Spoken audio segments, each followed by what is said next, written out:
Stiles and Watkins, Sactown Sports, taking you up to 2 p.m. Got a little break from football. Don't worry, we'll get back into it as the text line is going crazy right now. And, of course, the Sac chat. But Chris wanted to get into what I saw this, and in this day and age, I literally sent it to you and said, got to confirm this is true. And we did confirm this is true. Vlade Divac had some things to say, or he was asked essentially about that infamous draft with Luka and Marvin Bagley. And Chris, you have some quotes from Vlade on the situation. Yeah, hold on. This is going to be a bumpy ride here. Vlade Divac spoke with Sasha Kobanov of index.hr. Never heard of the website before, but it is it's a Eurobasket kind of website where essentially it is definitely more so focused on European basketball. And so some of the questions definitely are more so just trying to get, I guess Vlade, especially overseas, doesn't really do many interviews, didn't really do a lot here either. He pretty much says the reason for that is just he feels like he's said everything he needs to say and wants to give leeway to the new era of players.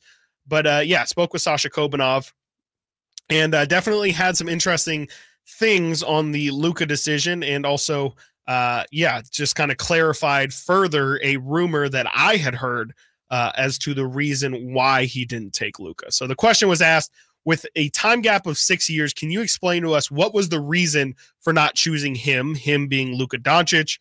Vlade's answer is one, it's not a new one. It's one that I think everybody has heard here before, but it doesn't make me any happier. Vlade's answer is, quote, I had De'Aaron Fox at that position, whom I drafted a year earlier. At that moment, I thought Fox was a player who could become a franchise player in the next period. Time will tell if I was wrong. As things stand now, it looks like I am. More so talking not about the Fox part, but about the Luka part. But I have faith in Fox that he will have a better career. So I guess actually Vlade is in a way saying that he thought De'Aaron Fox was just going to be a better player than Luka. I'll still give him the benefit of the doubt. Again, this is also a translated interview, so maybe there is some lost in translation here. Maybe, again, he is more so saying, I thought that they wouldn't fit, and time will tell if I was wrong on if Luka will be able to fit.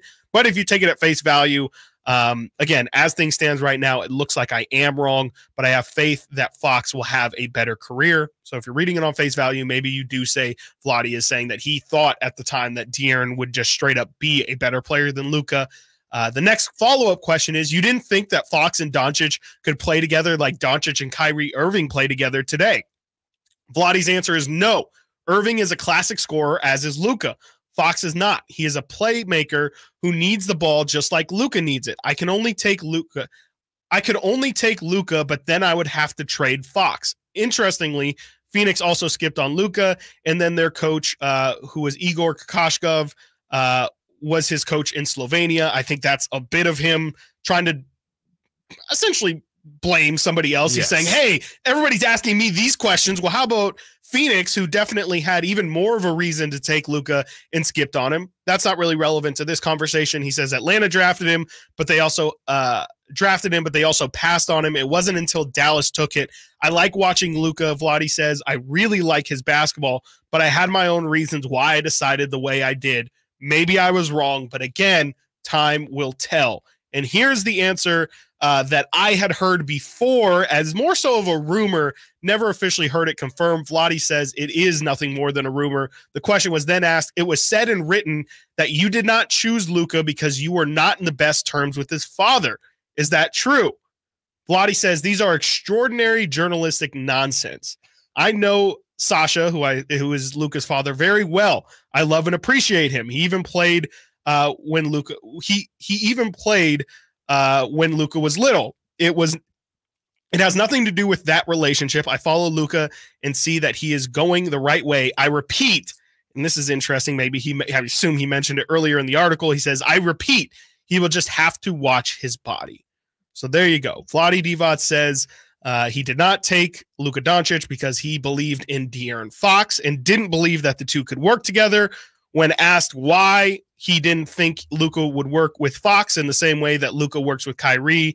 Vlade says no, they are different players, they being De'Aaron and Kyrie, and says that if he would have taken Luka, he probably would have had to trade De'Aaron Fox. And then again, reiterating that no, the reason why he didn't take Luka is not because of his bad relationship with Luka's father.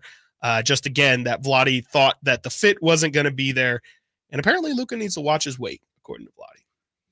So what a crazy you said. And that honestly, ride. That's like kind of at the end of the interview as well. Like they go through Vlade's career, like, hey, well, your time with the Lakers, Magic, what was it like being traded for Kobe, all that. So this is honestly kind of a footnote in the overall scheme of the article, but obviously incredibly important for us here in Sacramento. Well, he just doesn't make a lot of sense. He doesn't make a ton of sense to me. I think that the De'Aaron Fox part makes sense, and you pair De'Aaron Fox with a big, right, and Marvin Bagley, who maybe, if that works out, obviously you don't need Sabonis, so maybe that's what they were looking for the whole time, and they went for it, and it didn't end up working out. As far as the playmaking, I mean, Kyrie, I guess Kyrie is a little bit useless when he's not scoring because he's just not a playmaker in that way.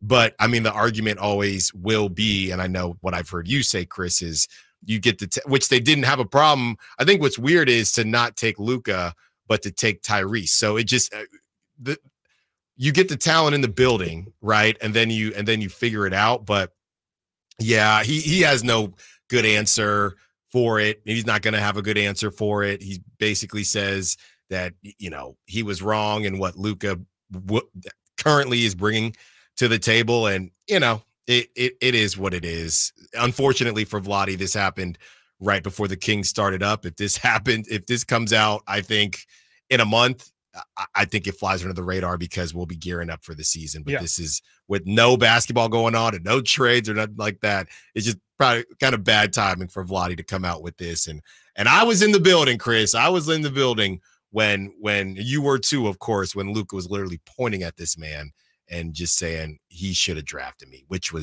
that might have been one of the lowest points of the season, to be completely honest with you.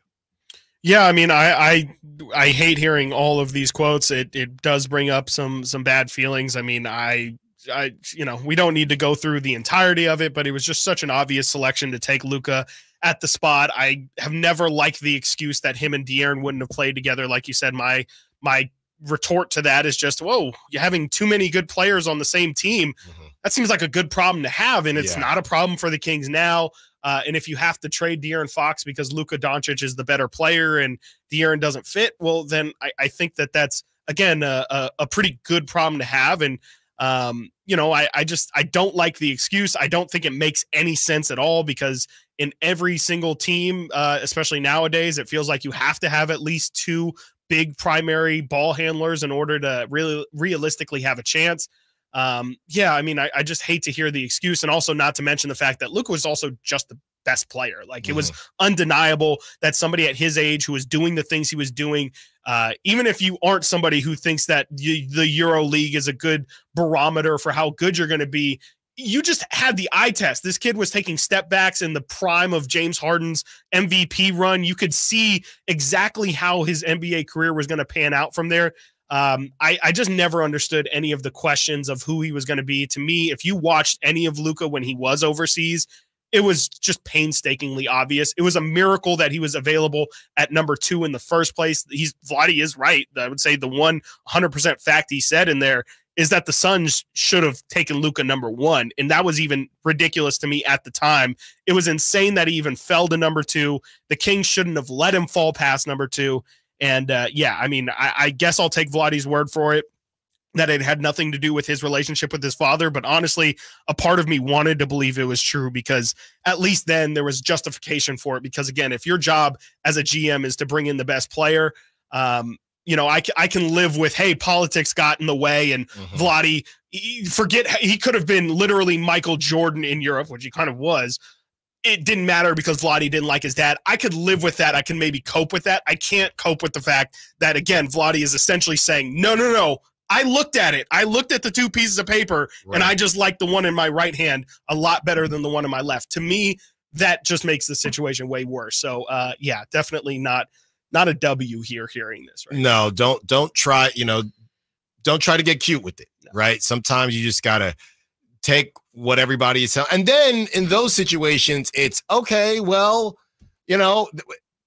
everybody else would have done the same thing. And maybe they got scared off because he wasn't taken, right? Very similar, not to do any comparing, but word gets out in the street, and then next thing you know, Dalton Connect falls to the Lakers because it's, hey, is there something wrong with this guy? What's going on here? So not to compare the two at all, but that's what can happen sometimes in the draft process. Coming up next, we take a trip around the NBA, and then at 12:30, Chris tells us why the Niners didn't need to pay one Brandon Ayuk. Stiles and Watkins, Sactown Sports. Domantas Sabonis.